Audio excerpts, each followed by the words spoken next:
Hoje eu vou falar sobre a medida provisória 946, que prevê a extinção do fundo PIS/PASEP e a possibilidade de saque do FGTS. Então, se você quiser saber mais, fica de olho no vídeo, mas antes dá um joinha que ajuda a divulgar o canal, se inscreve e ativa as notificações, que assim que sair vídeo novo você vai ser avisado. Então, vamos lá! Quem não sabe o que é PIS/PASEP, o PIS é um programa de integração social e o PASEP é um programa de formação do patrimônio do servidor público. São programas em que tanto as empresas quanto os órgãos públicos depositam contribuições em um fundo que está ligado aos seus empregados. Hoje, esses recursos eles são destinados ao FAT, que é o Fundo de Amparo ao Trabalhador e que serve para pagar o abono salarial e o seguro-desemprego. Mas o que essa medida provisória ela prevê? Que esse fundo de PIS/PASEP ele vai ser extinto no dia 31 de maio de 2020, desse ano.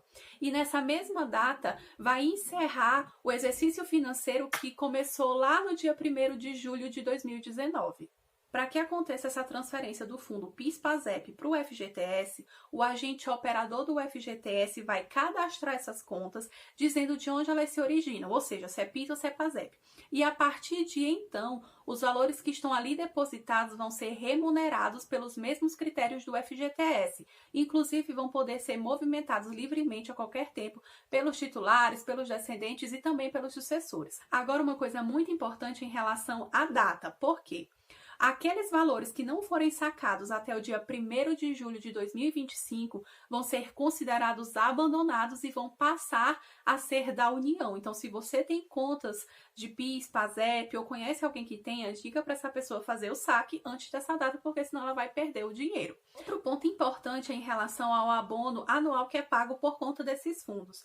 Tem muita gente achando que, por conta dessa extinção do fundo PIS/PASEP, esse abono anual que é pago por conta desses fundos vai deixar de ser pago. Mas não se preocupe, o abono permanece. Por quê? A medida provisória não tratou sobre isso e o próprio Ministério da Economia, quando foi publicada essa medida provisória, se manifestou dizendo que o abono anual vai continuar sendo pago, então não se preocupe. Bom, começando então a segunda parte do vídeo, que é sobre o FGTS, essa mesma medida provisória ela também prevê que os titulares de contas de FGTS vão poder sacar os valores que estão ali depositados até o limite de um salário mínimo por trabalhador, ou seja, R$ 1.045.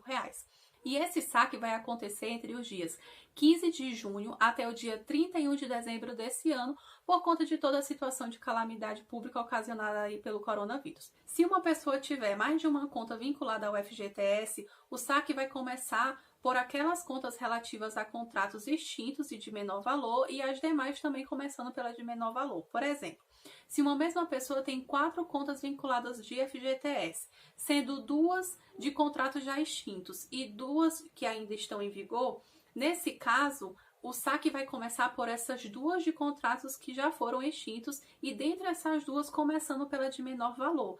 E aí, se ainda não tiver atingido o limite de R$ 1.045, passa então para o saque das contas vinculadas a contratos ativos, começando também pela de menor valor. Agora, claro, se tiver algum valor bloqueado, a pessoa não vai conseguir fazer o saque. Em relação ao cronograma, a Caixa Econômica Federal vai estabelecer e vai divulgar essas datas. Eu posso até fazer um novo vídeo aqui trazendo elas para vocês.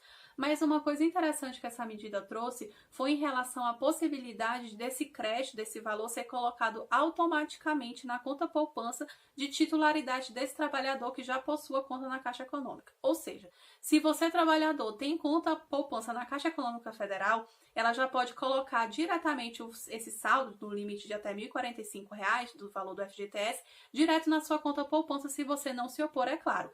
E para aqueles que não têm conta na Caixa Econômica, pode informar a sua conta, de outra instituição financeira, de outro banco, e aí vai fazer essa transferência. E para essa transferência não pode ser cobrada nenhuma tarifa.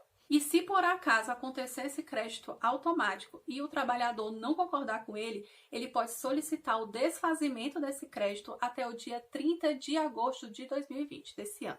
O que eu acho difícil porque todo mundo quer um dinheirinho extra aí nesse momento de calamidade pública, né?